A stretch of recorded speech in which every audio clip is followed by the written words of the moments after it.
이어서 대전, 세종, 충남입니다. 오늘 낮 최고 기온은 세종 24.5도, 대전 23.1도 등 17도에서 24도로 5월 중순에 해당하는 기온 분포를 보였고 일교차는 15도 이상 벌어졌습니다. 내일도 맑겠고 아침 최저 기온 6도에서 9도, 낮 최고 기온은 19도에서 27도로 한낮에는 초여름 날씨가 나타나겠으며 미세먼지 농도는 나쁨 수준이 예상됩니다. 이승만 독재 정권에 항거한 4.19 혁명 기념일을 맞아 시민단체들이 배재대학교에 설치된 이승만 전 대통령의 동상 철거를 촉구하는 기자회견을 열었습니다. 기자회견 참가자들은 제주 4.3 사건과 대전 산내 권령골 학살 등 민간인 학살을 자행한 독재자의 동상을 대학 교정에 두는 것은 부적절하다며 동상을 하루빨리 철거해야 한다고 주장했습니다. 배재대학교는 배재학당 출신인 이승만 전 대통령의 동상을 지난 1987년 처음으로 교내에 세운 뒤 학생과 시민들의 반대로 철거와 설치를 반복하고 있습니다. 4.19 혁명 58주년을 맞아 대전 중동 목척교회에 있는 4.19 혁명 진원지 표지석에서 58년 전 민주화 운동에 나섰던 시민들에 대한 감사와 존경을 전하는 행사가 열렸습니다. 참석자들은 우리나라 민주주의 역사를 바꿔놓은 4.19 혁명의 시작에 우리 지역 38 민주의거가 있었다며 38 민주의거의 역사적 의의와 가치를 되새기는 한편 정부의 38 민주의거 기념일의 국가기념일 지정도 촉구하기로 했습니다.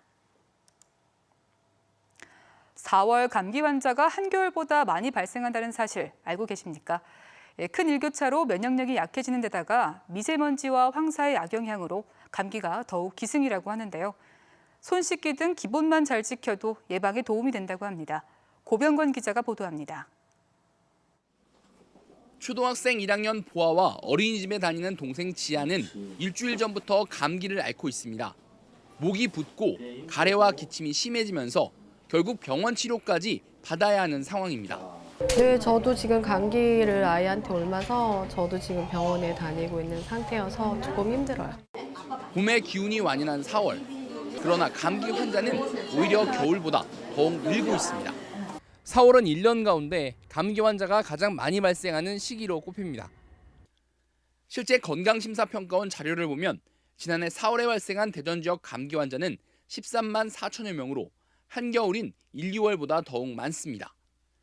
아침 저녁은 쌀쌀하고 낮에는 따뜻한 큰 일교차 때문에 몸의 균형이 깨져 면역력이 떨어지고 최근 더욱 심각해진 미세먼지와 황사로 호흡기인 코와 목 등이 자극을 많이 받기 때문입니다. 낮에는 황사하고 미세먼지가 요새 심합니다. 그런 것도 호흡기에 영향을 주는 것으로 생각하고 있습니다. 감기 예방은 결국 생활 습관에 달려 있습니다. 감기 전염력이 가장 높은 증세 초기에 마스크를 착용하면 다른 사람에게 옮기는 것을 크게 줄일 수 있습니다.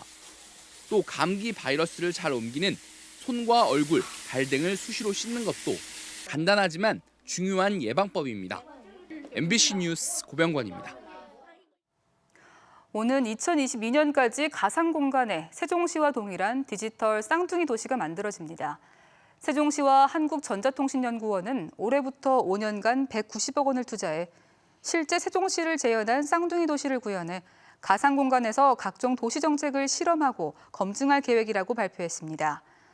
디지털 쌍둥이 도시가 만들어지면 인구 변화나 교통량 등 다양한 정보를 활용해 도시 전체의 미래를 예측해 필요한 기반 시설과 효율적 정책을 과학적으로 결정할 수 있을 전망입니다. 쌍둥이 가상도시 구축은 국내에서는 세종시가 처음이며 싱가포르가 버추얼 싱가포르 프로그램을 도로나 건물, 교통 시스템 개선에 적극 활용하고 있습니다. 충남도 선거관리위원회가 충남도의원 예비후보자에게 사퇴를 요구하며 협박한 혐의로 모 단체 관계자 60대 A씨를 대전지검 천안지청에 고발했습니다.